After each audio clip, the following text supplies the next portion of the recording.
cycle that you're running, right? So I would just say that, you know, as you're working through these processes through development,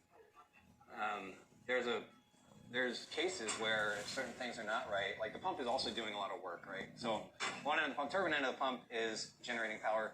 Pump end of the pump is consuming power, right? Yeah, we say 1,000 horsepower pump. By the way, one end is generating it, and the other end's consuming. Yeah, so it's all right there.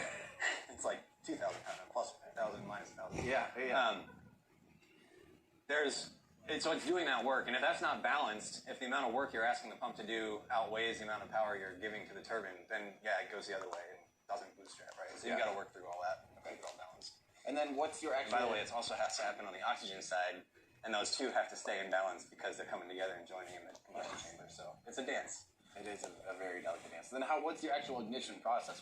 How do you actually light the chambers? What's the process? There's a number of different ways to light it, but, you know, it's a fire triangle, so you got to oxidize it. So you can get that heat source through either pyro, solid, you know, propellant. You get it through a torch, you get it through a glow plug, you get it through a spark. So there's a number of different ways. We use one of those.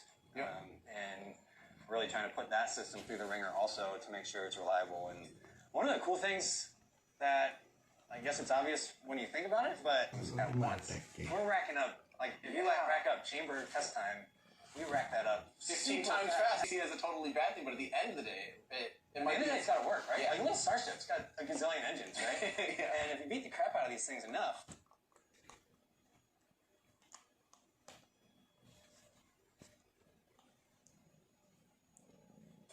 then you work all the bugs out and they're reliable. Yeah. So they've got to work anyway. So that's true for accumulating test time. That's true for part-to-part variability. That's true for you know, all kinds of stuff that we see. And you know, this rework that we're doing today is a great example. We just run as many tests as possible and iterate and you know, fix the bugs as we go. That's so cool. So obviously, you know, you guys using expander, you don't have like a pre-burner type of injector. So you really just have injectors in each of the chambers. Here, though, you have a handful of injectors. 15 for now, 30 in the near future. Yep. Walk me through like your injector choice solution.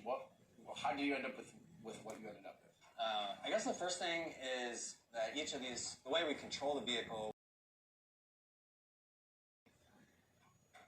which again, how do you fit a high-performing upper stage engine into a heat shield and make that robust? Yeah. Originally we were gimbaling it, and you know, similar to the ceramic tile question we had, when you get into a hot gas dynamic seal that's reliable on flight 100, you know, we're just like, no, we're never going to trust that. So we designed out the gimbal, and the way we steer the vehicle, individually throttling the thrusters. So that feeds into, you know, kind of the rest of the design, and you've got to pick an injector that's able to do that. Yeah, so we're using a pintle on these guys. It does a lot of what we need it to do. And so that pintle source of throttling. But it's a good choice to design, you know, for a deep throttle injector. Because obviously the lunar lander engine used a pintle injector, and it allowed for quite deep throttling, if I recall. Yeah, and then one of the nice things about it, and Merlin uses the same thing, is you know, basically use phase shutoff, which gives you a nice, very crisp shutoff. And so one of the downsides of this architecture is when you think about shutoff, if you don't shut off one side before the other, or it's not crisp, then you get a moment, and you're going to have to... It's not the end of the world, right? We'll have RCS on the whole thing. We'll just correct it. But yeah, we do want a nice, very clean shutoff. Helps with insertion accuracy and other things you need out of the upper stage.